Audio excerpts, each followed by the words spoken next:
Coach. I wanted to ask you about Jalen Williams and his ability to take charges. How much of that is a teachable thing, and how much of it, how did that evolve to where he's so effective that way? Well, I think number one, he's got great pride in being an unbelievable defender on the ball, as well as being a great defender off the ball. And it's innately. I mean, we've had two guys from Fort Smith that are both great charge takers. Isaiah Joe did the same thing a few years ago, and now Jalen Williams. I mean, both those guys have incredible basketball IQ from a defensive standpoint.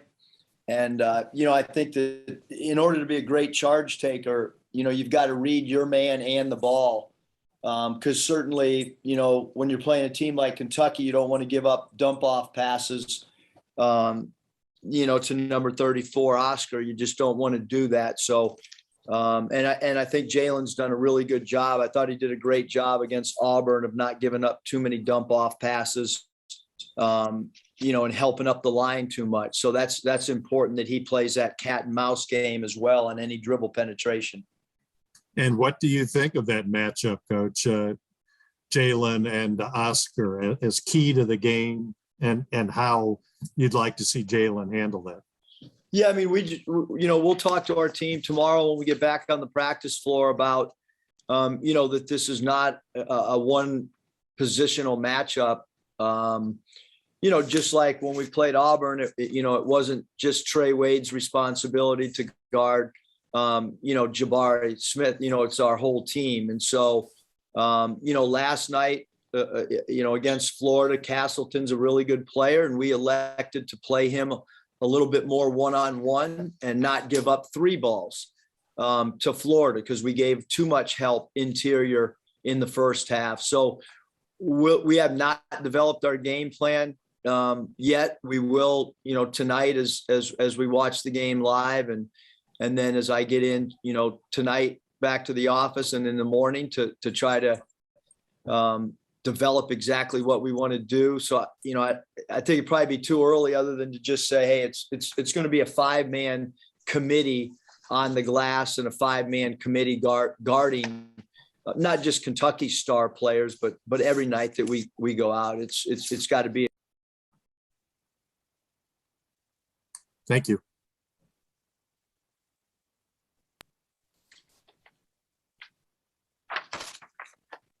Curtis?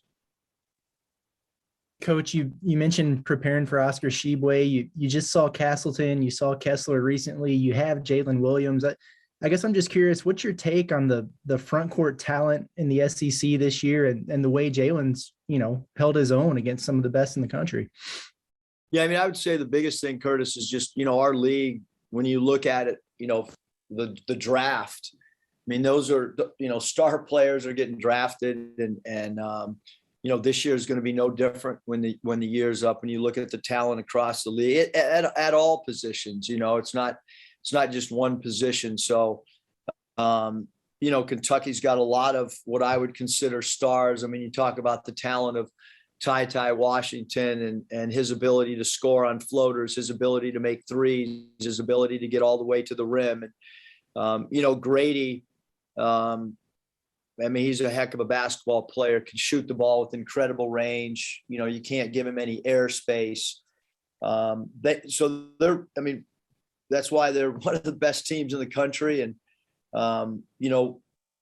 we certainly, have talked to our team about the fact that we think that Kentucky and Auburn and Tennessee are all teams that can make a Final Four, and certainly feel like Kentucky's a team that can win a national championship based on their talent and based on Coach Calipari's experience coaching in big games and his X and O's. So I guess we got to bring our A game without a doubt across the board with everybody, because this Kentucky team's really good. And how does Severe Wheeler and Ty Washington, how do those guys change the dynamic for Kentucky when they're healthy? And then how impressed were you that they were able to beat Alabama without either one of them? Well, I think it shows you the depth that they have. Grady and played some more point than what he normally would. Mintz obviously, started for Kentucky last year and has great deal of experience in this league playing in the backcourt. You can only play 5 guys. So whatever 5 are available for Coach Cal, I mean, he's got a talented group, and obviously to beat Bama the way they did without, Wheeler and Ty says, about his coaching staff, the job they do, and then obviously, the talent as well. But, Wheeler's one of the fastest players end to end, and is a guy that's crafty when he gets to the middle and finishes, and he's a great dump off pass guy as well. So, the thing I like about Kentucky's roster is, each guy's kind of got his own little thing. I mean, Brooks is a great glue player, and, Wheeler's a different point guard than Ty Washington. And so they give you all these different types of looks instead of a steady diet of the same type of player. I think their player profiles are much, much different than each other, which makes them, difficult to game plan against. Alyssa. Hey, Coach, I'm curious, most of the time when you're playing, your opponent that you play next is playing as well. So the uniqueness of being able to sit down and watch Kentucky live for your team instead of watching the film that you guys break down for them, how unique is that? But, with Kentucky, I probably wish that we were both playing at the same time, to be honest with you. Then I wouldn't have to watch them live. When you watch a game live, Alyssa, it lasts longer. And I don't know if I want to sit and watch Coach Cal's team play longer than what I need to with the commercials and stuff. But, for me, I love watching games live. I mean, every single night, that's all I do until my wife tells me it's time to turn on power. But they're good. I think they're so talented and they're so deep that, whether you play on a Tuesday or Wednesday, I don't think there's been any significant study that says that there's an advantage, disadvantage either way. Yeah, I was just curious, but hey, how about Notae not getting any fouls yesterday? I think he's only done it one other time against UALR, but as aggressive as he is, you got to love that he was able to be disciplined. Yeah, when you have to guard in practice holding the towel above your head, sometimes that'll help you learn not to use your hands. I can't use my left arm, but if you got one hand here and one on the other side and you got to shuffle your feet and you're not allowed to hand check, it certainly helps. You can't gamble either when you're holding the towel. Bob. Hey, Eric, how you doing? Hey, what about this winning stretch you're on? I guess I'll call it a stretch, 12 out of 13. There's been several games where you guys were down late in the game or even in overtime, but you keep finding, we ask you this after practically every game. You were down fill in the blank points with fill in the blank time, and you came back. I mean, but you've done that multiple times. You've done it at home, which obviously is easier, but you've done it on the road too, at tough places like LSU and Florida. What's the key to that, do you think? I'd love to say it's some magic formula. I mean, last night I told the guys that we got to, get back to defending like the 1985 Chicago Bears, because they were so good defensively. And I think the whole team looked at me like, what am I talking about? Not knowing obviously so sometimes you say some stuff and they're like, what is this guy talking about? I have no clue what he's, but I do think that, losing taught us a lot. It really did. And we made a U-turn on January 9th and decided that in order to win, you had to go earn the game. And we talk about that a lot, Bob, during timeouts, is nothing's going to be given to you. Last night, when we got down 5 or 6 late in the game, a lot of teams, that thing could have spiraled to 10 or 11 with Florida's student section. But in the huddles, man, we got there's belief, there's communication, everybody's talking. Post game, probably the coolest thing is everybody's happy for each other. And that just doesn't happen often. Sometimes you walk in a locker room and somebody might not have played the role they want. But last night when I looked around and I knew that there was going to be 7 guys happy because there was 7 that played significant. But when you see players happy for each other and their role might not be what they want, it certainly talks about the chemistry of the team. And then when you Tshiebwe, I hope I'm not butchering his name. I'll just call him Oscar. That's easier to say. Averaging 16 and 15. I mean, that's average. What do you think of his game, and how does he get all those rebounds? I mean, he's big, but it's not like he's 7'5" or something. Incredible energy. When he runs in transition offense, it's like he's in a track meet. He's probably the best rim runner that I've seen in college basketball. He's an incredible second jumper. You're going to have to hold your ground too. Like, you're going to have a wide base when you box out. If you box out with the skinny base, he's going to dislodge you. That we promise. So if you're not a physical block out player and you skinny block out, you're going to get pushed underneath the rim, and he's going to grab the ball and dunk it. And so you've got to hold your ground. And so there's some technique to blocking out as well with the wide base. And then you really can't simulate his second and third jump, which he's incredibly explosive as an offensive rebounder. And then he's got an unbelievable nose and feel for where the ball's bouncing to as well. I can't remember which game it was. It was one of the early season games, maybe Charlotte or Elon or something. But I remember seeing your radio quotes. You talked about, wanting more fans of the games because they all the games are sold out, but they weren't filling the place. And then you start off rough in the conference, and you're thinking, well, gosh, are they going to get the big crowds when the big games come up? And then you guys are playing great, so you're packing the place. Kind of, what do you remember about maybe a little bit of disappointment, frustration, whatever earlier, and then what it's morphed into now? And I'm sure it'll be another huge crowd Saturday. Yeah, I mean, we probably didn't have as many as we wanted because Coach Pittman was doing such a good job, and everybody was excited for football. So I guess we'll blame it on the success of Coach Pittman and all the excitement around, the football team. Maybe that's why we were short. And then when you don't play well, we talk all the time about you got to earn entertainment dollars. There's a lot of stuff to do. There's 15 games on TV tonight. And if you get ESPN Plus, there's another 30 on. So, you got to get people to get in their car, spend gas money, spend money on the ticket, spend money on whatever you're going to buy to eat or drink. There's a lot of entertainment dollars. So you got to earn that respect. And I think we've done that, the last 12 or 13 games. And maybe during a certain stretch, some people elected to watch things on TV or go to a movie instead of coming to Bud. Well, I think it's across the country. Even the successful programs, they don't pack them in November and even December. But well, if you're on your West Coast, they don't pack them in anytime. Yeah. Even in March. I mean, you can watch. I mean, I don't want to get in trouble, but you can watch a Pac-12 game in California, and there might be only 4,000 people in the stands. Yeah, you're going to piss off Bill Walton. I might have a couple more, but I'll turn it back to Mike. Scotty. Yeah, Eric, you've mentioned, I think, twice since, you guys went over Auburn that Devo's maybe played his best game.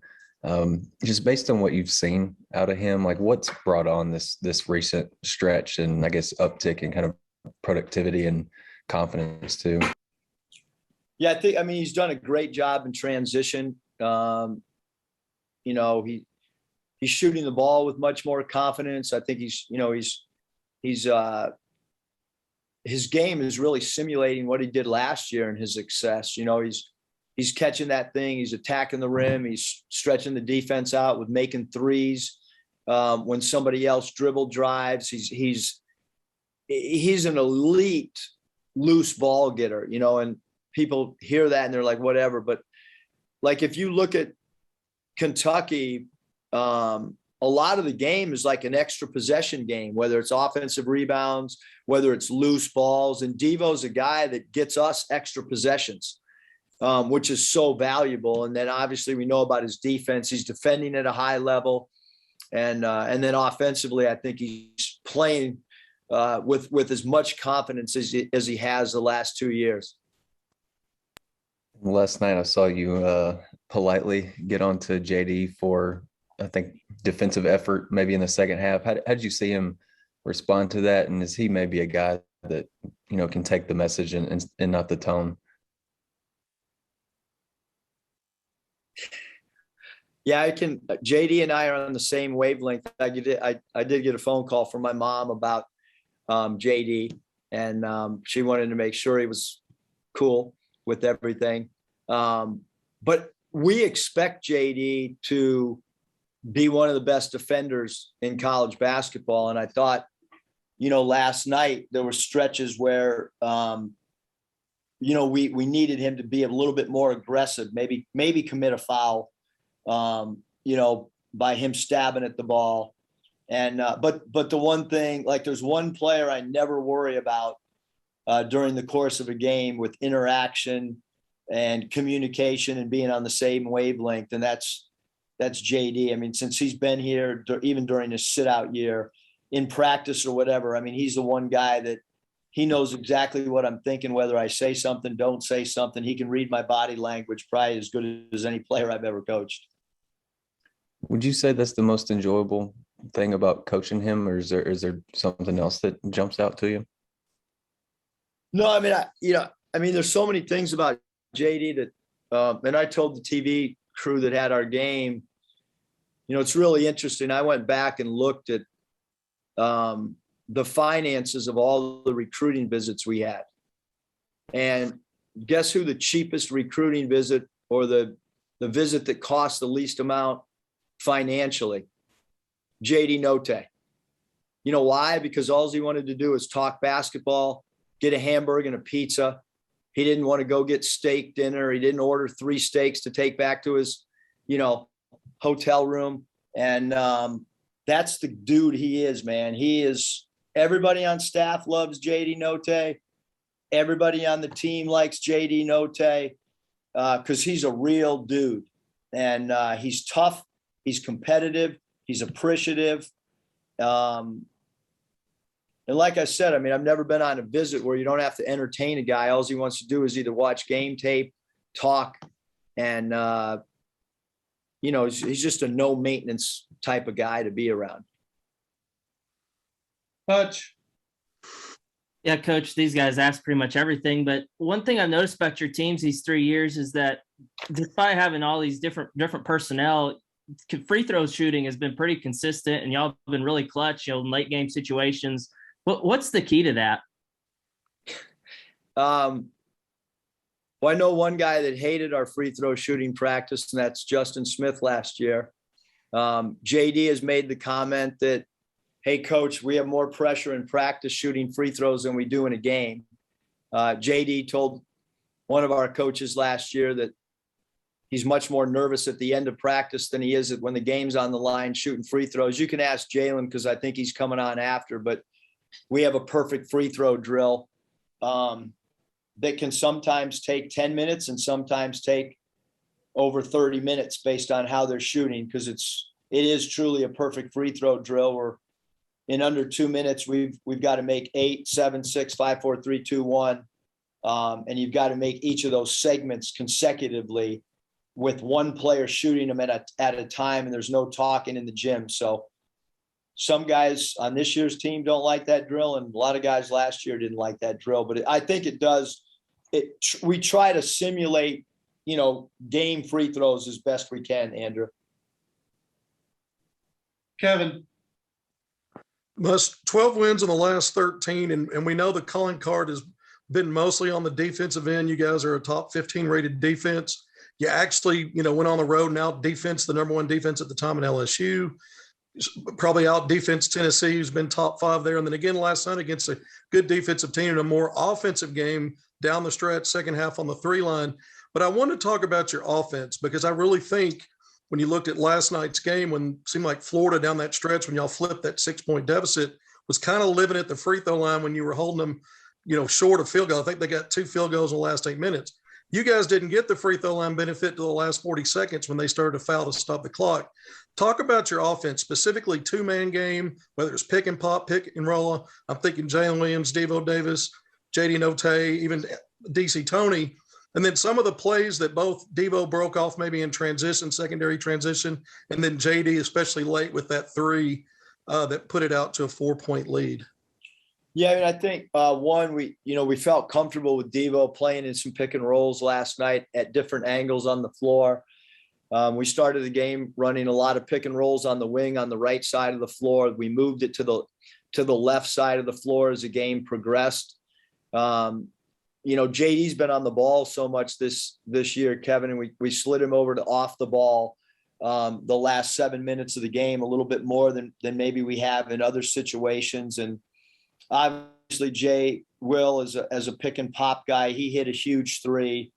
And then JD made a huge three. I think our spacing right now, we made a conscious effort when we weren't knocking down threes to continue to, not rely on the three, but not abandon the three. And I think it's helped us because now teams are really concerned with Stanley Amude's three, which they should be because he's had 2 games where he's made 6 of late in each of those 2 games. And Jay Will is a 3-ball maker when the game's on the line. And obviously JD, those 3 guys make threes with the game on the line, regardless of what their percentage is. And now you add in the fact that Devo has now done that of late. And so it changes how people have to guard us late in games, because it doesn't matter what Devo's done during the course of a 35-minute game when you're playing a 40-minute game. And same thing with Jay Will. We've seen it time and time again. And if you allow those guys to get their feet set and take a three in crunch time, they'll make them. And we knew that, the game was a little bit more physical and we weren't drawing FTAs. And so we had to try to figure out a different way to score.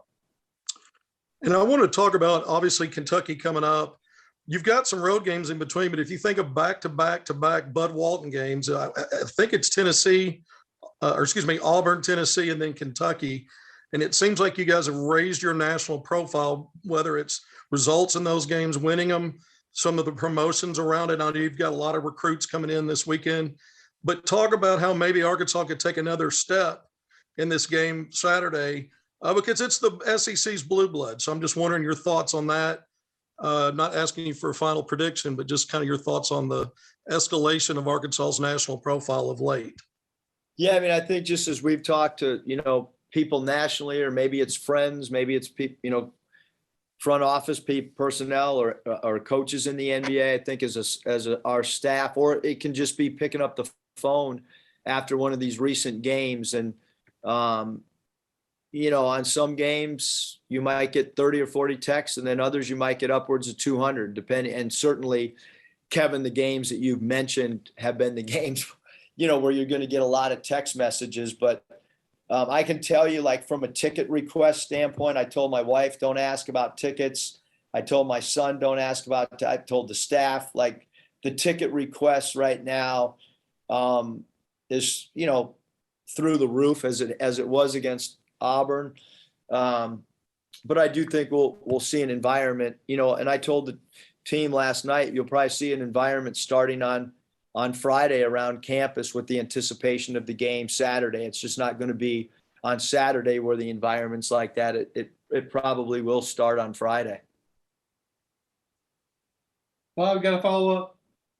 Yeah, Eric, Stanley, I mean, he scored, well last night, but, not 30 or whatever. But I know, he had a tough shooting game last Saturday against Tennessee, but you played him like practically the whole game because I know his defense was good. I think he's had 3 steals each of the last 2 games. What do you think about the stuff he's doing besides shooting and scoring?